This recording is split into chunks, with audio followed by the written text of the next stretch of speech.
Alamin kung paano itakda ang pay period at salary rules para sa mabilis na pagkalkula ng sweldo ng empleyado. Una, kailangan nating itakda ang pay period.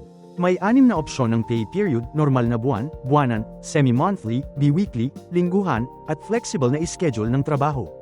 Maaari mong itap ang question mark icon upang makita ang user guide ng bawat pay period.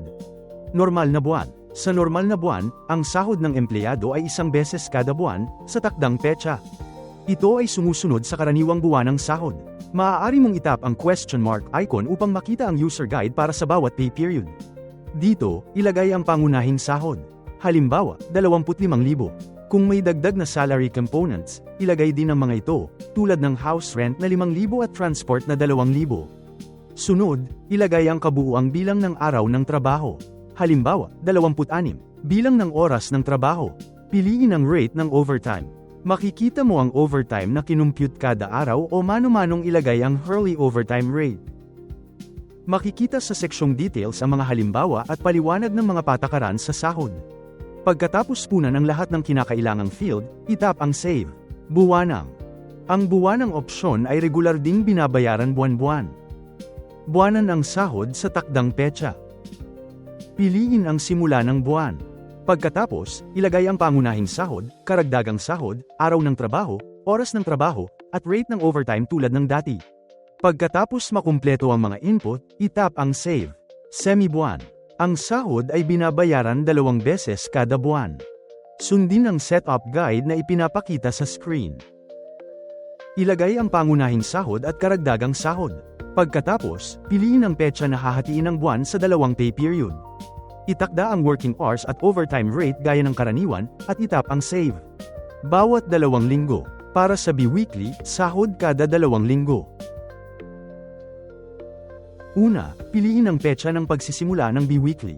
Piliin ang araw ng linggo ng pagsisimula ng pay period. Ang numero ay nagpapakita ng petsa ng buwan kung kailan nangyayari ang araw. Uulitin ang salary cycle kada 2 linggo simula sa napiling araw. Sunod, ilagay ang bilang ng linggo para sa taunang pagkalkula.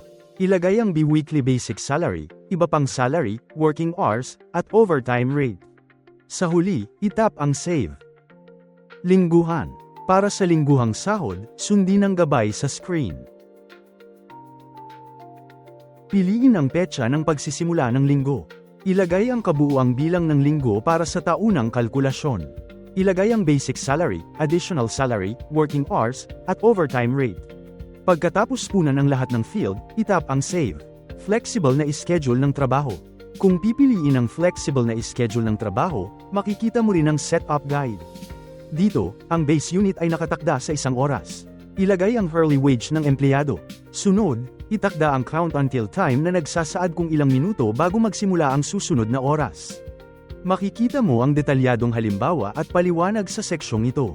Pagkatapos punan lahat ng fields, itap ang save. Piliin ang pay period na akma sa patakaran ng inyong kumpanya. Tingnan natin kung paano gumagana at kinakalkula ang sahod ng empleyado.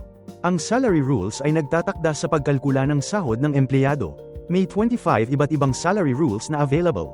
Piliin lang ang rules na akma sa patakaran ng kumpanya. Rule 1, oras ng work shift. Ang rule na ito ay mandatory. May 2 uri ng shift rules, normal at special. Maaari mong itap ang question mark icon upang makita ang gabay. Ang normal shift ay naangkop sa lahat ng araw ng trabaho. Dito, kailangan itakda ang oras ng first shift. Oras ng second shift. Maaari ka ring magdagdag ng higit pang working time slots. Itakda ang oras ng overtime shift. Sundan ang halimbawa at paliwanag sa seksyon ng detalye para sa panuntunang ito. Ang special shift ay para lamang sa napiling petsa. Maaari mong markahan ang mga espesyal na petsa at itakda ang oras ng trabaho para sa mga araw na iyon. Pagkatapos gumawa ng pagbabago, itap ang save. Rule 2, holiday ng kumpanya. Piliin dito ang opisyal na mga pista opisyal ng kumpanya. Rule 3, piliin ang weekend. Piliin ang weekend days ayon sa patakaran ng kumpanya.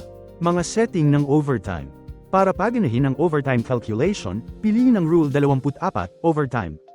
Itakda ito sa yes. At ilagay ang overtime multiplier. Halimbawa, 1.5x na bilis, itap ang pindutang save.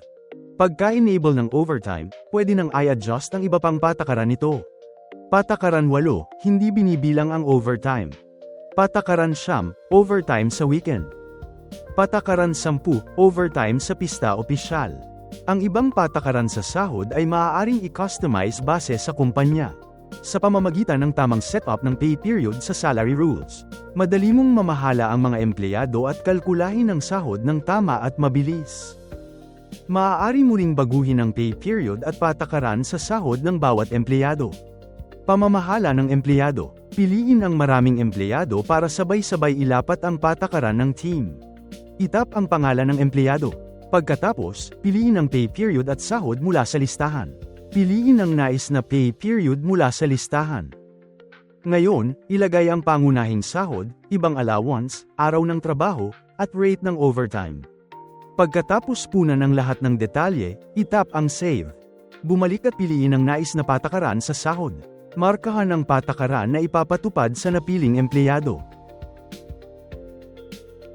I-save sa management section para sa pagpapatupad.